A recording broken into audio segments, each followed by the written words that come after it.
जन्म जन्म का पुण्य उदय में आता है, तब कहीं जाकर हमें भगवान के दर्शन मिलते हैं। यह वह अतिशय क्षेत्र है जिसके दर्शन मुझे भी एक बार में जाके नहीं मिले थे।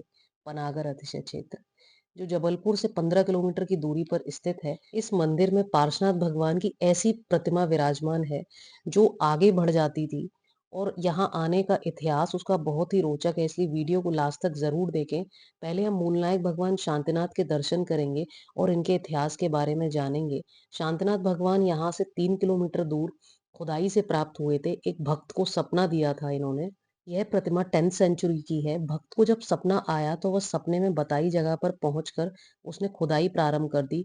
रात को ही जब मालिक को पता चला कि मेरी जमीन पर कोई खुदाई कर रहा है, तब उसने गुस्से में पूछा, तुम खुदाई क्यों कर रहे हो मेरी जगह पर? तब भक्त ने अपने स्वप्न के बारे में मालिक को बताया, तो मालिक भी उसी स्थान पर खोदने लगा। तब 8 फुट खोदने के बाद 9 फुट के शांतिनाथ भगवान की प्रतिमा लेटी हुई प्राप्त हुई। भगवान को निकालने का बहुत प्रयास किया, सभी ने मिलकर भगवान को निकाला, लेकिन भगवान टस से मस भी नहीं हुए। तब भक्त ने कहा, जब प्रभु आपको ऊपर ही नहीं आना था तो आपने मुझे स्वप्न क्यों दिया? तभी आकाशवाणी होती है, आपने बाबा को विधि विधान से निकालने का प्रयास नहीं किया। पहले आप शुद्ध वस्त्र पहनिए और बाकी सभी लोग जो गड्ढे में हैं वो बाहर आ जाइए, और प्रतिमा जी को वही निकालेगा जिसको स्वप्न आया था, ऐसी आकाशवाणी होती है। तब चारों ओर रक्षा सूत्र बांधकर भक्त ने प्रतिमा जी को निकाला और प्रतिमा जी फूल की तरह बाहर आ गई। पर प्रभु का हाथ निकल गया। लेफ्ट वाला हाथ भगवान का खंडित हो गया था उस समय मूर्ति को निकालते वक्त।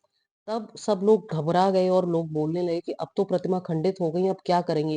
लेकिन फिर से आकाशवाणी हुई, फिर से चमत्कार हुआ कि आप गुड़ और चूने से लगाकर इसको छोड़ दीजिए, ये अपने आप जुड़ जाएगा। और आज भी प्रभु का हाथ गुड़ और चूने से जुड़ा हुआ है, और ये साफ-साफ दिखाई भी देता है। इस मंदिर के ऊपर 9 शिखर हैं, जिनमें 5 शिखरों की डिजाइन शंखों के आकार की है। उनकी ऊंचाई लगभग 20 फुट की है, जो इसकी प्राचीनता को सिद्ध करते हैं। पनागर में एक ऐसी गद्दी भी है जिसे जती बाबा की गद्दी बताते हैं।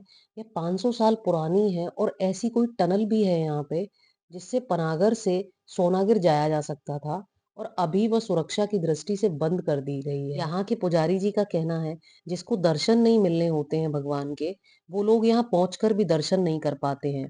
जब यह बात मैंने सुनी और उन्होंने बताया कि यही अतिशय है यहाँ का, और ऐसा सेम मेरे साथ हुआ जब मैं पहली बार यहाँ पे 2023 में दर्शन करने आई थी। तो किसी कारण से मुझे पनागर के बाबा के दर्शन नहीं हुए थे, और आज मुझे सौभाग्य से दर्शन मिल रहे हैं। इसलिए जिन्हें भी यहाँ बिना बुलाए यहाँ के दर्शन मिल जाएं, उन्हें अपने आप को सौभाग्यशाली समझना चाहिए। यहाँ पे विराजमान सभी प्रतिमाएं बहुत प्राचीन है।